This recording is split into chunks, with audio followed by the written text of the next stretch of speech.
Hi guys and girls, Harry Mackenzie from Visordown, hope you're all doing well. And today I've been quite a lucky lad and I've been taking the Kawasaki ZX10RR out all through the Chilton Hills, and it's been a thoroughly enjoyable day. But before I get into it and before I start chucking some riding footage at you, I just thought I'd get into what the RR is all about. So this is 2019 ZX10RR, as I said, and this bike is really Kawasaki's most track focused ZX10 you can buy. So this bike's coming in at £21,199, which isn't cheap by any stretch of the imagination. But the reason why this bike was designed was to be homologated for World Superbikes. So there's 500 production models made. This is number 65, which, surprise, surprise, is Johnny Ray's number. And yeah, let's get into some more details then.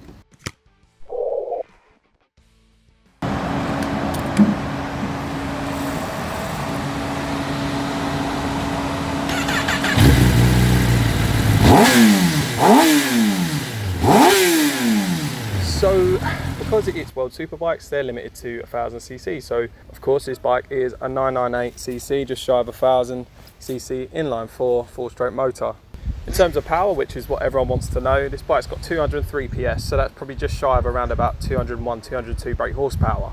Also, with a ram air induction system, which Kawasaki is quite unique to Kawasaki's, it says at high speed it produces around 214 PS, so around about 212 horsepower. So it's above that magical 200 brake horsepower, which most superbikes nowadays are at. The engine characteristics are quite interesting. See, with most superbikes, you get on them and you think, Jesus Christ, it's got 200 plus brake and all this is going to be mental, it's going to be crazy.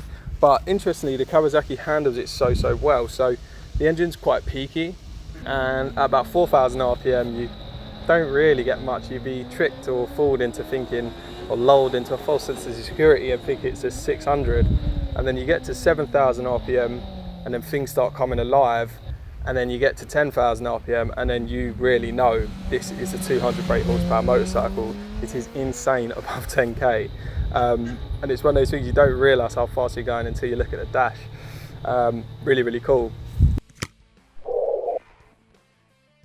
So what's notable about the suspension is this large nitrogen bottle just there, which is, and the reason for that is these are big piston Showa balance free forks that are derived from World Superbikes and inspired from that series.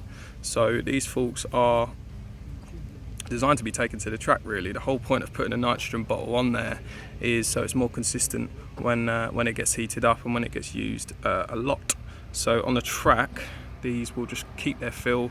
They won't change. They'll keep, you can keep a more consistent lap time, and they won't feel different every lap if you're really hard on the suspension. They look trick as anything up top, in those triple trees, nice bright green, anodized caps on them. Of course, all kept in check by that electronics Olin steering damper, which sounds really cool when you start with the bike actually. And underneath, it's quite a hard one to get, but you've got again a Showa fully adjustable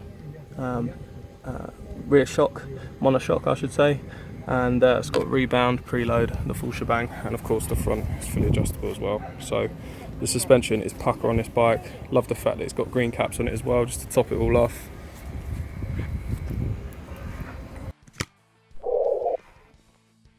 Ninjas have always handled beautifully, ZX10s have always felt like they're on rails. This bike is no different. It handles like an absolute dream. Wherever you look, the bike will go. And the RR model's got the forged Kawasaki wheels on it, so they're mega light, and yeah, you can definitely feel it on the road. Like when you turn in, it's just so much quicker. And I've got an old Fireblade myself, and when I sort of rode in, I was flicking my blade side to side just to see what it was like at low speed. And this flicks so much quicker just with those forward wheels, let alone the suspension, which is, when you get up to higher speeds, just works so well. And it's, I'm not going to say it's plush at low speed, but it certainly is plush at higher speeds. And yeah, just wherever you want to flick this bad boy, it will go. So no complaints in the handling department. You could almost say it handles like one of its Bavarian competitors. I'm not going to say which bike, but you'll know what it is. It's definitely not got as much as flavour, if you will, in terms of handling as a sort of Italian superbike, but World Superbikes, these bikes are absolutely smashing it, and nothing needs to be changed there. As you can see, some big boy Brembos on the front. Those are M50 monoblock radial mounted calipers, 4-pot each caliper, and no expense spared on the brakes. And what's lovely is up top, got the Brembo master cylinder. Now, for those of you that don't know about Brembos, what I've experienced myself is a slightly different level of play in them. So you might be able to hear the little click. That's when the brake starts engaging. So you can see there's a little bit of free play. That's something that you get used to after a couple of miles of riding, but that's probably something to do with just like track setup or limiting fade or whatever. But once you pull on these anchors, they bring this bike to a stop very, very darn quickly. Lovely little addition on that, with obviously the Showa nitrogen piston there as well, which is dope. On the rear, got a slightly different setup. Perhaps a little bit basic, but it does the job. It's a Nissan caliper, single piston on a slider. The classic rear brake setup, really. Nothing to complain about. It just doesn't match the front, which is totally tricked out and cool and Brembo.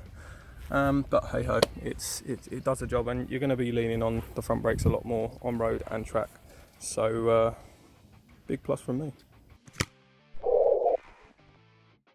Now, I know people are going to go straight away, hasn't got a TFT dash. Have no fear.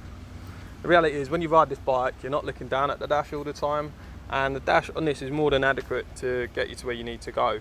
If you really, really want, and it's really bugging you, then you can get a dash, TFT dash that's made by a company called AIM. I'll drop a link in the description below, and then you can check that out. But as I say, the electronics on this bike are second to none.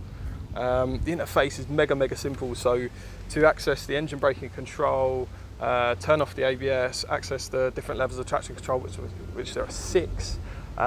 You know, you've got the cornering ABS, you've got the 6-axis IMU, which communicate with the whole bike to make sure that everything's all correct. And wheelie control, I'm just listing them now. Electronic Öhlins steering damper at the front. It's just got everything. Like, honestly, it's got everything you'd expect from a super bike.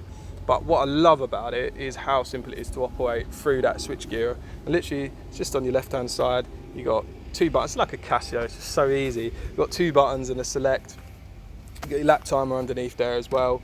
You just got everything you need. And simplicity is key, because I am a simple man, and this bike is very simple in terms of the interface to operate the very complex and very refined electronics. And just to sort of demonstrate how refined they are, so I thought, okay, you know, I'll turn the traction control off, which turns the wheelie control off as well. Turn it off, and I see how this bike really behaves. And when it starts to spool up and gets to about 10k, and yeah, it didn't take me long to put the traction control back on. It will set it on the back wheel like that. So the electronics do a fantastic job of keeping this bike planted and on 2 wheels, which is fastest. And yeah, love it. So what I do love then is the engine. The fact that you can ride it through small villages at 30 miles an hour and it feels lovely and smooth and usable is a really nice feature on a road bike. But the beauty of this is, if you did take it on track and really spool it up, you would be flying. It is such a rapid motor. Combined with that beautiful gearbox and quick shifter that works a treat every time. That I love about this bike. What else do I like? Well, it's pretty unmissable. It's bright green. It's loud. I mean, look at the helmet. I like loud stuff. This is bright green. It's a green machine. It's unmistakable as a Kawasaki, and the fact that it's greener than any other green that I've seen is pretty cool. If you've got 21 and a bit grand, book yourself a test ride on one, go for a ride, and you'll see what I'm talking about, because I know I've been hyping this bike up, but it's because it is just so good at going quickly. It's so well set up, and you don't even realise how quickly you're going until you look down at the dash and go, shit. I've been Harry Mackenzie for Visordown.com. If you like what you see, click and subscribe, and also don't forget to check the full review on Visordown.com. Appreciate it, guys.